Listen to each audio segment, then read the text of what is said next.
12 000 tonnes par an. Telle est la quantité de compost produite chaque année par le centre de compostage de Murianette à partir de vos déchets. Les agriculteurs, les paysagistes et les particuliers l'utilisent ensuite comme engrais dans leurs champs, leurs jardins ou leurs potagers.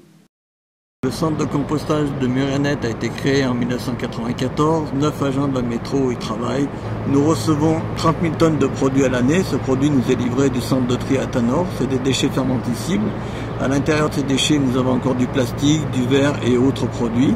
Notre centre de compostage sert à séparer tous ces produits-là du déchet fermentescible pour en faire à la fin un compost fini qui est redistribué aux agriculteurs, aux paysagistes et aux particuliers. Dans votre poubelle grise, marc de café, épluchures, trognons de pommes, mais aussi des bouts de verre et du plastique.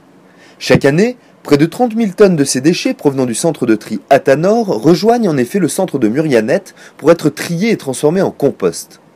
Et il ne faut pas moins de 30 jours à ces déchets pour devenir un engrais de qualité, respectant les normes édictées par l'État en la matière.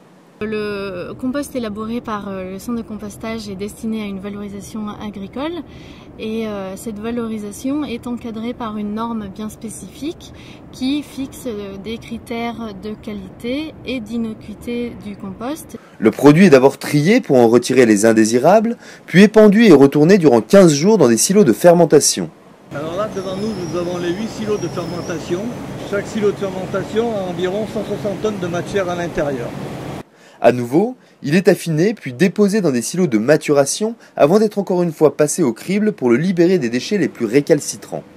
Le produit qui est derrière moi, c'est le produit qui est passé à l'atelier pré-traitement, qui est passé dans les silos de fermentation et qui est passé à l'atelier d'affinage. Donc il va rester maintenant en maturation à peu près une quinzaine de jours avant de faire son dernier traitement. À ce propos, une machine a été inventée par les agents du centre de compostage eux-mêmes pour venir à bout de détritus particuliers, les cotons-tiges. La machine qu'on voit derrière moi, c'est une table vibrante. Cette machine a été créée et fabriquée par les agents du site. Cette machine nous permet d'enlever essentiellement les cotons-tiges. Enfin, le produit fini est stocké et des échantillons sont prélevés pour vérifier sa conformité avant de pouvoir servir d'engrais.